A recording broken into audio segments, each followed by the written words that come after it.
She still can't even stand. She's so wobbly. Zhang Weili is furious. She's upset. But 100%. 100%. Oh, what a time to be alive. Welcome in, everyone, to a brand new edition of Axe Kick Picks. Today is Monday, July 8th, 2024. As always, I'm your host, D-Rock, and joining me from the great state of South Carolina, the legend, Joey D. Joe, how you doing, kid? Doing good, man. It was honestly, without the UFC, I was kind of blown away with this weekend. It was a really good combat sports weekend. Yeah, 100%. I mean, we'll talk about it. Shakur Stevenson defended his belt in Brick City. Nate Diaz and Jorge Masvidal, late one, but still a very fun fight. We also had Money in the Bank as well. No real news that happened during the weekend for boxing or for MMA. So we got some things that halfway through the season we'll discuss and we'll get our opinions there. But Joe, I got to start with Money in the Bank. I think that was the key for me over the weekend. You know, CM Punk, it was a combination of things. CM Punk costing Drew McIntyre his cash in the same night. John Cena, his retirement plans, Triffy Staten. It's Tiffy time. We will start with John Cena, his retirement plans, his farewell in 2025. He said he has tentative about 30 more dates or appearances he'll do, but after his in-ring performance in December of 2025, he's going to try to still work with the WWE, but it is a farewell. We're coming towards the end of one of the GOATs, kid. Yeah, man. It's hard pill to swallow, you know. John Cena's got one of the most storied careers in WWE history, and man, it's going to be a tough one, a tough ride. This 2025, as he says, he's coming to the end of it. He posted on IG, posted on X, just end of the story, So it's a bittersweet moment. You could look back and remember everything that all the stories, everything that's been in the past with him, and memories you have as a child if you grew up with watching him.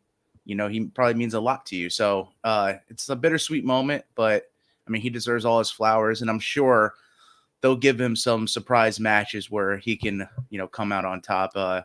Maybe, I think the only belt he never got was the Intercontinental Championship. Maybe, ride off in the sunset with completing the gamut. He runs the gamut, gets every belt. That'd be something to say, but he's not the type of guy to take shine away from anybody. So no, I wouldn't expect that to be, likely.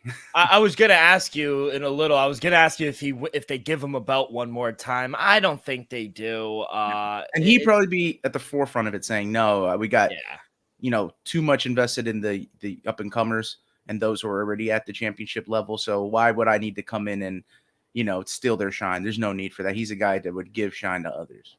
Yeah, he also, losing that WrestleMania last one to Austin Theory, he's a guy that puts people over too. So he's great at that. I mean, just reading off some of his accolades: 13-time WWE champion, 3-time world heavyweight champion, 5-time WWE United States champion, 4-time tag team champion with various partners, 2-time Royal Rumble winner, 1-time Money in the Bank winner. I mean, it just goes on and on. I mean, growing up, I was a kid with his action figure, bro, and with the belt too. With the you can't see me, spinner. Yo, and to come to think about 2-time Royal Rumble winners, it's like, man, the top of the food chain. It's like Shawn Michaels, Cody Rhodes, Steve Austin, John Cena. If I'm wrong, there might be someone else in the past, but that's about it. And that's the who's who. Yeah, I know Cody Rhodes went back to back, I think. But Steve Austin did? Yeah, Steve Austin as well. So all legends, all Hall of Famers. There's no doubt he will be a Hall of Famer come at the end of 2025. I just wanted to give his flowers at the top of, the top of the show. And one clear moment that sticks out for you, I have one at the top of my head that they would never show again on TV, but it was when it was like his rapping when he was like a thug, like Thugonomics, and he's in the ring with Stephanie McMahon, and he goes, "Now I slap that ass," and she's like, "If that's what the people want to see," and she turns over, and he goes, and he starts running away like a little kid. I go, "That's my man." Yeah, man. his return, at the Royal Rumble Oh was my pretty God. intense at New York City. That was awesome. That's something that sticks out to me, and I bet it sticks out for many. Yeah, I mean, just the pop that he got. Even yesterday in Toronto, I was surprised, but then he went on to go and say what the country of Canada means to him, and Toronto holding a special place in his heart. The pop, the crowd was incredible. I don't know what was better in Toronto or Montreal. Both fantastic. Great wrestling cities. Yeah, great wrestling cities. So yeah, at the Bell Center in Montreal or at the Bank in Toronto. So yeah, I just wanted to give him his flowers. It's Tiffy time though. Tiffany Stratton, she wins the women's ladder in the Money in the Bank, and she also called out the legend Trish Stratus. You see her ever coming back? Yeah, that was sick. Yeah, she had a good welcoming to her home crowd, and man, you got it right with the NXT superstar. I had the other one, but Tiffany Stratton seems to be, a star in the making. No, 100%. I thought it was a great match as well. Like I said, Drew McIntyre, he wins the men's Money in the Bank, but CM Punk not just fucks over Drew, fucks over Seth Rollins as well. And there's a little animosity at the end of that, what's the commentator's name? I forgot. He's married to that. Corey Graves? Yeah, Corey Graves. He had to come over, and because he's friends with Seth, he goes, listen, this isn't the time to get your payback. I don't know if it was scripted like that, but Seth was hot. Oh, man. How could you not be? It just seems that he can't get away from like Drew McIntyre or CM Punk even. It's like, they're all in that like kind of like menage a trois. Yeah. They're seems that Damian Priest is just avoiding trouble with them.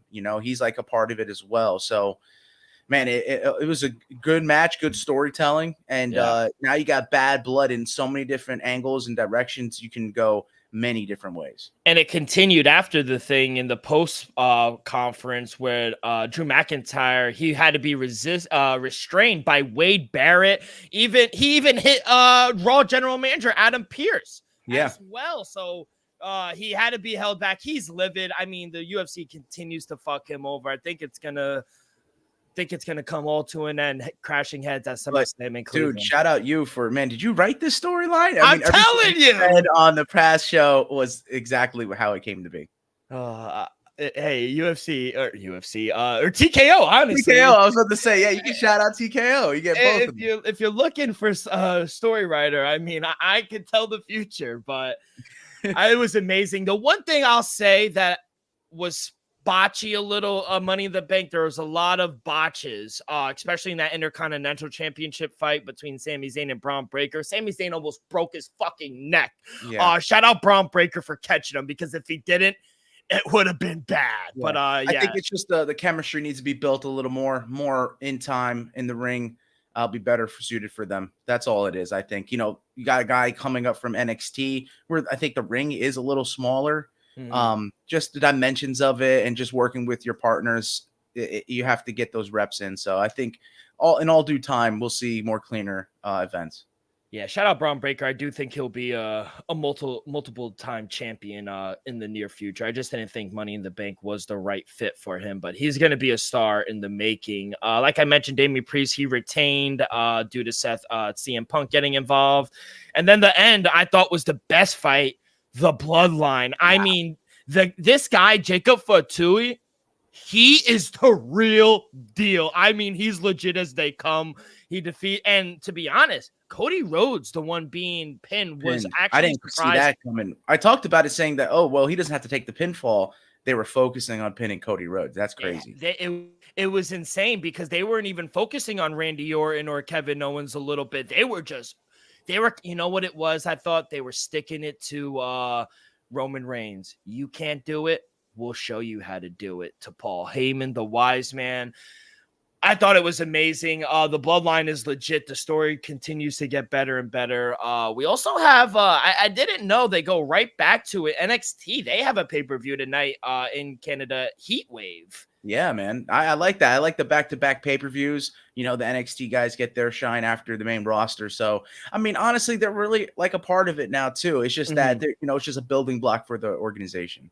Yeah, but overall, I thought it was a great Money in the Bank. We're on the road to Cleveland for SummerSlam in August, but overall, 5-0. Okay, we got it all right. Yeah, I hit 3-2, missed both Money in the Bank winners, but man, you couldn't have wrote a better script.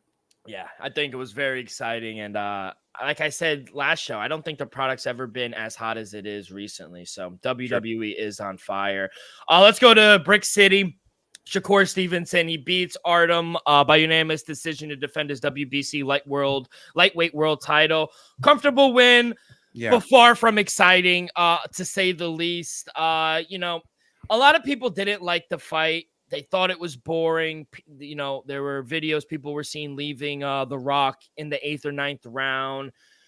You know, it wasn't a hard fight to score, or for Shakur. He kind of coasted, I thought. I think the people, it's not resonating with them. I think people just want to see Shakur go for it. They know he has all the tools in his arsenal to get the job done, to get knockouts. They kind of think he just kind of coasts and just edges out a point victory, kind of a boring fighter. And, you know, it was a good win. And, you know, this is the guy they said that could beat Tank. I'm sorry, Joe. I love Shakur and New Jersey, but last night's version of Shakur is not beating Tank. Nowhere near it. He's just not. So he's a free agent right now. He did relieve after the fight. He turned down a $15 million five-fight deal with Bob Arum and Tom Brink, guaranteed purse of $3 million per fight. So he can instead now be a free agent. So thoughts on the fight and thoughts on, you know, his fighting style and him getting the win. Yeah, man, it's weird how they can say that it's boring. I get it if you go for blood and guts, but man, I mean, Shakur would just outclass them. When we called it, it wasn't really, you know, it's a big level difference there between Shakur and his opponent last night. So, I mean, we saw it how it was going to lay out, and that sometimes seeing it that way, it's unfortunate because we want to see something else. You know, we want to be wrong in those occasions. So it makes for a more exciting fight, for a more entertaining outcome. But I mean, Tank Davis, it's not going to come until probably 2025 if he gets that fight, because he's got his eyes, Gervonta Davis does, with Vasily Lomachenko now. That's all they've been talking about, the commentators, everything during the entire time. So, yeah, it's going to be hard for Shakur Stevenson to secure fights that will take him to the next level. You know, we still have Errol Spence in the top 10 pound for pound, and it seems that some of them don't have Shakur there. And so we think of him as a pound for pound fighter. He needs to get these fights so that he can, you know, break the threshold. Yeah, I agree. And you saw what his shirt afterwards. It had a picture of Lomachenko and Bob Arum. He said Bob's kind of hiding him from him. I don't think he gets the Lomachenko fight. I think he's going to fight Tank. I don't know what Shakur does. I think he's on the outside looking in, if I'm being honest, and I don't think the performance last night kind of helped his case either. I will say boxing needs to stop hiding these people as well. These guys that, you know, they're undefeated. They just want to protect their record. They need to go out and give them hard fights. Joe, can we talk real quick about the co-main event? I mean, what robbery that was. Foster got robbed by Robinson. Don't know how to pronounce his last name. Yeah, Robson Conceição. I don't think he lost a round. I scored it 116-112 for Foster. I mean, I'm actually was lost the words. I texted you robbery. This is why boxing gets a bad rep, Joe. Fights like this. Yeah, it was a tough watch. And you know, Conceição, we spoke highly of him. You know, he was on the wrong end of a decision his last outing, and now he wound up on the right end. So just inconsistency still at the highest of levels. And it's a shame to see because, I mean, you know, O'Shaquie Foster came out and he was class, but a lot of the, you know, the community were on his side and saying that, you know, he deserved that fight. He really did win that. We don't know what's next. Most likely a rematch between the two. I think that's most likely right, that O'Shaquie Foster deserves to just get that immediate rematch. And it makes sense, especially with what we just saw. So I expect that to be the next, you know, fight for the two of them. If Hobson can, you know, win again, then he'll move on with the belt. But O'Shaquie Foster gets that back. And even though this was a robbery, as we saw with Jack Catterall and Josh Taylor, I think the same could be said here. If O'Shaquie Foster like dominates or maybe puts him away, we don't see a rematch. So that's also possible as well. Yeah, it was very controversial. I mean, this is why I feel like boxing gets a bad rep. And you saw him; he was visibly upset after they tried to interview him, and he was just like, "I don't even know what to say. I thought I coasted through the whole fight. It wasn't easy. I have no marks on me. I didn't get hit besides the accidental clash of heads. But outside of that, I mean, they got to run it back for the WBC World Super Featherweight Championship because that was atrocious. I thought." Maybe I was thinking while you were talking, what do you think about Shakur and Devin Haney fighting? You like that fight? Possible. That could happen. Yeah, I mean, I see a little bit of a treacherous route for Devin Haney now on like where he can get his fights next. So if Shakur Stevenson's kind of in the same boat, struggling to make matchups, I mean, why not they just call one another and see if they can get it done? That'd be money in both of their pockets. And would do wonders for both of their careers. You know, Shakur gets that win, he stays undefeated, and if Devin Haney beats Shakur Stevenson, then he'll right the wrong he got with Ryan Garcia. 100%. And I think first off, I think Shakur needs a promotion. I think he goes to Matchroom. I think he goes with Eddie Hearn, and Eddie Hearn matching him up with his ex-fighter and Devin Haney, just sticking it to him. It's a storybook. I'm good with these stories recently. Yeah, so I think that could be they could manifest that come 2025. But shout out him. I will say Jersey did not represent. Only 7,000, 8,000 people. And he's from there. I know he was born. He kind of moved to Virginia, now resides in Houston, Shakur, but he's still Newark made. He still represents the city, the state. Very disappointed with the outcome, not being able to sell it out because last week or the same month in June, we had a guy from Russia and a Louisiana sell it out, 18,000, and you couldn't even get 10,000 and you're from here. Very sad, Joe. Yeah, rough. Yeah, rough. All right, and then lastly, little late. I didn't know it was gonna go that late, but it was worth it. Very, very fun fight. Nathan Diaz gets a majority decision win over Jorge Masvidal. The score is 1-1 now, Joe. Nathan Diaz, he got the win in boxing. Jorge got the win in MMA. The trilogy needs to happen, you know. Does it? Yeah. Oh, yeah. They're going to sell. They're going to make a lot of money. And it wasn't the Forum. It was the Honda Center in Anaheim. Wow. Yeah, 18,000. They sold it out. I thought Nate barely won. I thought the decision was correct. I thought Jorge was winning the earlier rounds. He definitely had the more powerful shots. But as the fight went on, what Nate does the best, he was starting to find his rhythm. And I thought he was connecting more precisely. The judges' scorecards, it was 95-95, 97-93 was what I had, and then 98-92. How did you score the fight, and did you think the right man won? Yeah. Real quick, give it up to the boys. I feel like, you know, them in their old age and twilight of their careers, they went out and put on a show. It was the more entertaining fight on the weekend. They both brought it. Both, I guess, dedicated their camps. You know, we talked about maybe not taking it as seriously and just, you know, for the money grab. But no, I think they both took this seriously.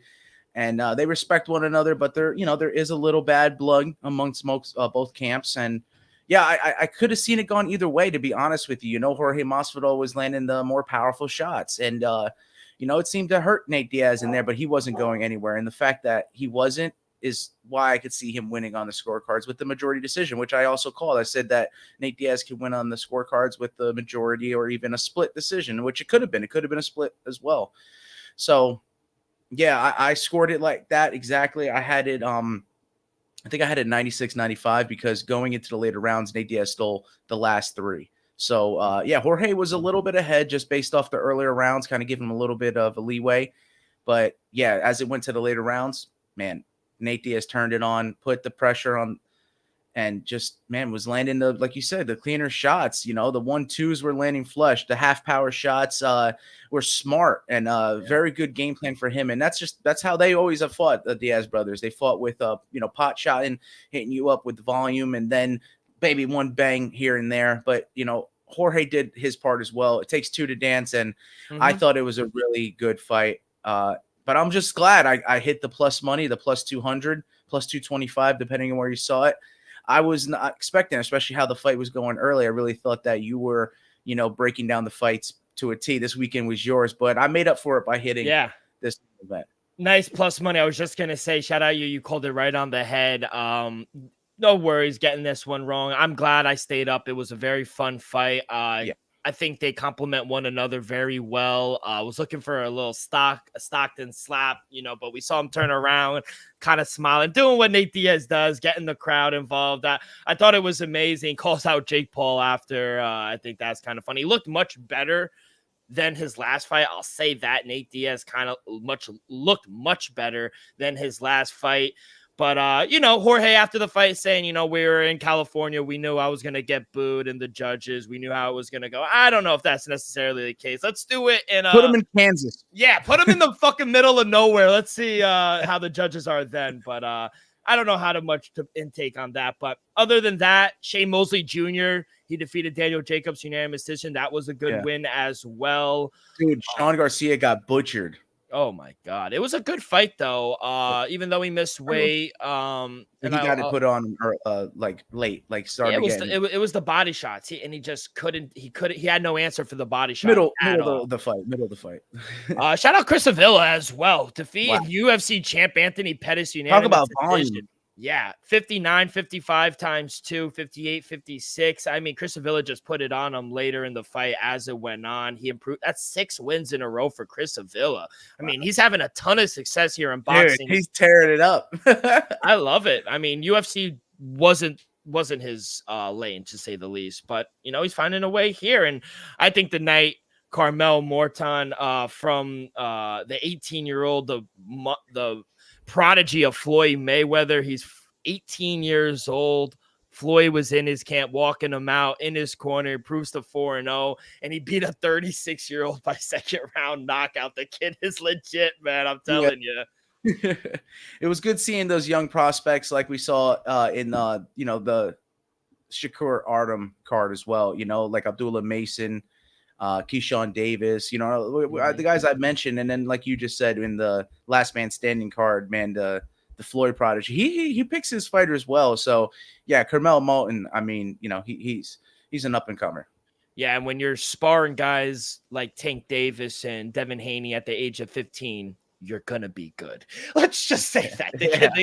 And when Floyd Mayweather, arguably the GOAT, is backing you and saying, listen, I'm putting my name behind you. You're the next big deal. It's a lot of pressure. And for 18 to, withstand that, and, pressure makes diamonds, like we all know. So the kid is going to be a rising star. We'll see what's next. But I thought the Last Man Standing event was really good. And to be honest, kid, I didn't know how Sugar was going to do commentating. I thought he did really well. He did really good. I was actually blown away. 100%. I thought he was really good. He didn't really talk too much, but when he did, it was very informative, kind of funny as well. And the ads and stuff they had with him and stuff. He's funny, man. It was a good show. Yeah, overall, it was a really good card. It was a profitable week as well. 6-1 on the weekend. But yeah, without the UFC, I thought boxing ruled. There was a lot of good fights. So I hope everyone enjoyed the weekend. I did. I know I did. I went 5-2 and you went 6-1. We had a good weekend. Absolutely. Before we get to the end of the show, a quick word from our sponsor. We are brought to you each and every episode by Viva Tequila Seltzer, the most refreshing hard seltzer on the market, hands down. There's no wonder why Viva was voted #1 hard seltzer in the world by San Francisco World Spirit Competition. With only 88 calories, 0 carbs, 0 sugar, and a light 4.5 ABV, Viva is the perfect drink for your post-game celebration, as it was created with that active lifestyle in mind. We flavored tequila seltzer because flavor is the spice of life, and we like our drinks with just a kick, just like how we like our lives, whether it's Huckleberry playing around a golf with the boys or an elderberry after a Saturday morning workout. Our favorites pair perfectly with our Artisanal Blanco tequila for that subtle and refreshing drink. Our belief here at Axe Kick Picks and at Viva is to live long, live well, and live it up. All right, Joe, like I said, no news broke over the weekend. No fights were announced either in boxing or MMA, but we are through the halfway point of the season or the year. And I kind of wanted to get your gauge because we've had a lot of great cards, a lot of great fights, a lot of knockouts, retirements as well. So I just want to get your favorite fight, I guess, / knockout of the year so far, and then I will go. So you lead us off. Yeah, man, there's so many good fights throughout the first half of this year. I hate to have a case of what have you done for me lately, but man, having the chance to see Alex Pereira 3 times and man, him just finishing the opponents, dude, I have to go with the Jamal Hill knockout KO at 300, man. Man, that 300 card, that's what I'm gonna say is my favorite event. I gotta say, as much as I enjoyed coming up for 302 with you boys and hanging out, I think it's between that 300 card. The Max Holloway Justin Gaethje fight, that could also be right there in the fight because how it is. I made my tag 10 seconds left because I idolized what Max Holloway made famous, the pointing in the middle and throwing down with the last 10 seconds of the round, which I think are the most important round of the fight. The last 10 seconds are so vital to, deciding how a round shaped out. So yeah, Max Holloway, Justin Gaethje's fight, and then that knockout. And then the same thing with, the Alex Pereira knocking out Jamal Hill, just all the back and forth. And then the meme worthy, pose after, I would go down to say that, 300 is my favorite card. And then, the fights in it as well with the featured bout and the main event. And we had an amazing co-main event slide in there. It kind of goes under the radar, but I just had to, jump the gun a little bit with just saying the event because both of the 2 favorite fights of mine for the year are on that card. Yeah, my favorite, I guess, knockout or fight of the year has to be when Max Holloway knocked out Justin Gaethje at 300. I mean, I still get chill bumps. I'm getting a painting this weekend of that picture, your profile picture of Max Holloway just like screaming after he knocks him out. I mean, I had to figure a way out for Max Holloway to be enshrined here because, I mean, he's just an absolute legend. I think Bruce Buffer needs to, when he says the one, the only for Conor and for John Jones, I think Max Holloway and Alex Pereira are those type of fighters as well. Wow. Yeah. I think they've deserved it. I know it's only been a short time for Alex Pereira, but what he's done in that short time is nothing short of amazing. So that's going to be my favorite. My favorite card actually is not 300. It's the one before 299. I thought in Miami was amazing. I mean, Sean O'Malley I know he didn't knock him out, but that knee to the you heard it all the way from the Dustin Poirier knockout. My God, I was up there for those fights too. That was a good time. And the debut of MVP just absolutely dominating Kevin Holland, JDM knocking out Gilbert Burns, Piotr Jan coming back and beating Sang Yadong. That Piotr Jan storybook, that was a good one. Curtis Blades kind of not fraud checking, but kind of saying, listen, there are levels to this. There's levels! My girl Macy Barber just dominating Jakagi, or her name's not that anymore, but I'm talking about Matus Gamrot defeating a legend like RDA, Kyler Phillips. He's a beast. Yeah. I mean, beating Pedro Munoz. The Matrix. Michelle Pereira being Michelle Olejniczak. We had the debut of Robert Despain as well. I know he kind of got fraud checked, but I think top to bottom, this card. And Joanna Wood winning on leaving and retiring on a win. And she's a legend. I love Joanna Wood. So, yeah, I got to go UFC 299 as well. I like it. That's not a bad choice at all, man. Yeah, and I can't wait for what we have coming up for the UFC. They are locked and loaded. I know we have Denver coming up this week with Rose and Tracy Cortez. But we got UFC 304 in Manchester. We got the Abu Dhabi card with Umar Nurmagomedov and Corey Sandhagen. We got Perth at 305 as well. We're going to get 308 in Abu Dhabi. We got the Paris card coming up in September 28th. So we got UFC Noches. We're starting to re-austin. We're locked and loaded the second half of the season, kid. What are you looking most forward to? I will say for me, if it is John Jones and Stipe, I mean, that's that. In our backyard. I was gonna say November MSG. That's it. Done. Yeah, I mean it has to be. I am interested to see how they fill out this UFC Noches card at the Sphere because I think visually, I think that's gonna be the best. Don't you think? I don't get the money aspect though. Like how much it costs to do that 16 million, he said, and already. counting. And yeah, but I don't understand how much the fighters ain't getting that money. Oh, they are not. No, they are not. Oh man, but yeah, Joe, no news. Anything you got to say before we get up out of here? How was your 4th? Everything good?